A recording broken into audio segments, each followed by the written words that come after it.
এবার দেখে নিচ্ছি সিকন এক ঝলকে। সরস্বতী পুজোর প্রস্তুতি হয়েছে সর্বত্র। মৃৎশিল্পীদের তৎপরতা তুঙ্গে, বাজারজাত হয়েছে প্রতিমা।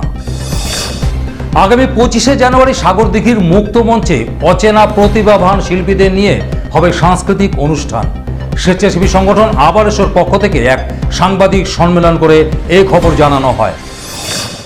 আন্দোলনরত আশাকর্মীদের সংবর্ধনা জানানো হলো ছাত্র সংগঠন ডিএসও, যুব সংগঠন ডিওয়াইও এবং মহিলা সংগঠন এমএসএস এর পক্ষ থেকে। ডিএসএ আয়োজিত ক্রিকেট টুর্নামেন্টে বৃহস্পতিবার পরস্পর মুখোমুখি প্রতিদ্বন্দ্বিতা করেন রয়্যাল ক্রিকেট একাডেমি এবং চিড়িয়াখানা ক্রিকেট একাডেমি। এদিনের খেলায় রয়্যাল ক্রিকেট একাডেমি 83 রানে জয়ী হয়।